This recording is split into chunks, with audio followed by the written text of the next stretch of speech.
This won the Man Booker. There is no other winner. Let's forget any other winner was ever mentioned. Hi everyone, my name is Charlie and today I want to discuss my conflicting thoughts about Girl, Woman, Other by Bernardine Evaristo. This is a book that jointly won the Booker Prize last year with Margaret Atwood. This book tells the tale of a dozen women. I do feel somewhat conflicted about the book, for I am a white, cisgendered man about to give my 2 cents on it. For the most part, I did not actually end up liking this book as much as I thought I would. This book is told in an incredibly interesting style. The author refers to this as fusion fiction, and it's very much like free verse but used in this manner to tell a narrative. I have previously seen this done by Dean Atta with The Black Flamingo. I do question whether it's just not a form that I can appreciate. Here, and used in the way it was used, I don't think that it actually benefited the story at all.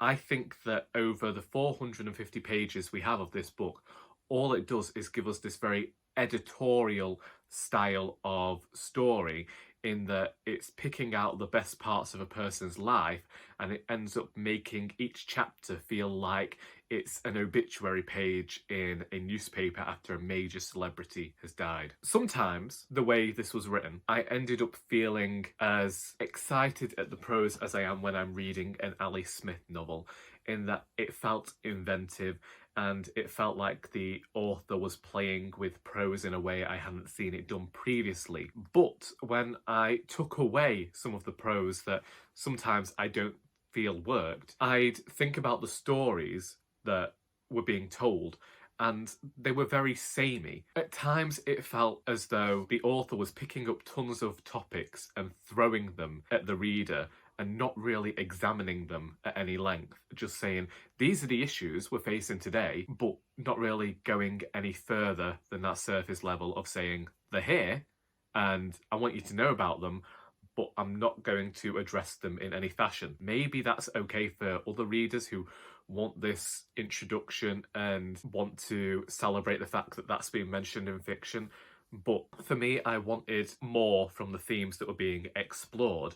Now, I do admire Evaristo for the family tree and the interconnectivity of the stories in here, and I appreciated how she bookended the story so that it begins in one place and it ends there as well. So it gives this story the kind of feel that it starts small and then each chapter expands before ultimately coming back on itself. And I liked that. This doesn't change the fact that I also had issues with the story. I don't mind polyamory being discussed in books, and I feel as though it suited Amma, who is the first character we meet in this novel. Throughout my judging of the Booktube Prize, I was looking for context and why the author wrote a book in a certain way. So this leads me to watch other reviews, and a review that I watched earlier this week was by Britta Bowler, and she mentioned how Amma's polyamory, had a man had the same views as Amma, then we would have been calling him a chauvinist. And maybe it's okay that she is the way she is, due to the fact that we never properly examine the characters more than one chapter. Then what happens is that you just have to accept that this is the way they are, and this acceptance can lead you to judging them and not in the best light. Another issue I had, and it goes back to something that we've seen in media throughout the years, is sexual promiscuity amongst homosexual characters. Whilst I don't deny that there are definitely going to be gay people in the world who are sexually promiscuous and are out for a bit of polyamory, when your book only shows that one type of character and every single person who has a queer identity is also having these polyamorous relationships, it does lend itself, however innocently, to this idea that all people who have a sexuality that isn't the straight cisgendered sexuality are promiscuous. And because of that, I did find myself a bit wary of this book then. I appreciate what Evaristo's intention was with that, because she wanted to share a black, unapologetic, polyamorous character, But to continue doing that with a lot of her gay queer characters ended up falling into an offensive trope there. I don't think that that was the writer's intention in any way, but that is where my thoughts ended up landing. Another issue I had came from another thing that I saw mentioned in Britta's video. I was using this to kind of make sense of things, is that everybody seems to be striving towards a relationship.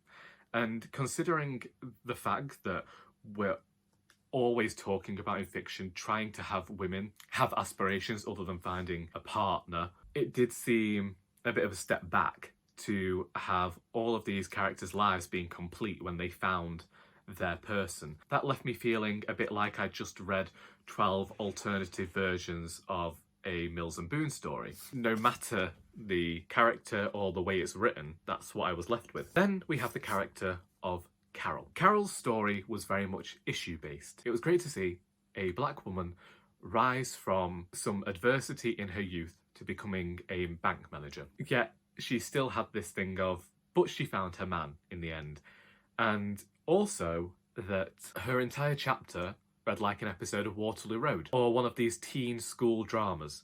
And that was how I felt about this entire book, was that it had this somewhat 90s feel. It felt very much like an older person giving their views on the way of the world nowadays without really scratching the surface of any of the issues they wanted to talk about, so that I was left feeling as though I was getting one of these issue-based TV shows where each different week would be a different issue for the teenagers that week. I don't know how I feel about this book. I don't think that the writing was particularly good. Calling it free verse fusion fiction isn't enough when, if it was formatted in the style of your regular novel, the book doesn't really say anything at all. Calling it 12 interconnected short stories doesn't help it either, because whilst these, stories could be said to be different, I feel like at the end of the day we got 12 stories that were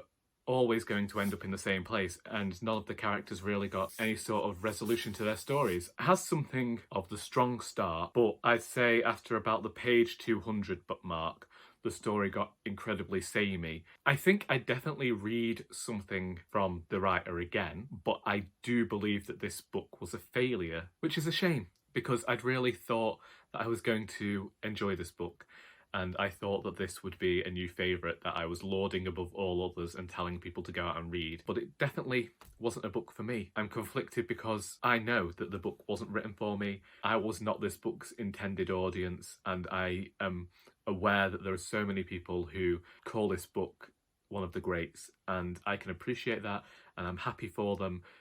And just because I didn't like it for the most part, it does not negate anybody else's experience of reading this book. But I just wanted to emphasise why I didn't particularly care for the book, but also why it has left me conflicted, because I know that this book means so much to so many. I feel like my reading of it is always going to be somewhat less than a person who perhaps has experienced some of the topics and issues mentioned within this book, and that I can only bring my own thoughts, opinions and history to the review. So those are my conflicted thoughts about Girl, Woman, Other by Bernardine Evaristo. Naturally, what I'd suggest is, if you haven't read the book and you're interested in it, definitely find yourself a copy, give it a read. If you have read this book and would like to discuss any of the things I've mentioned here, then feel free to do so in the comments.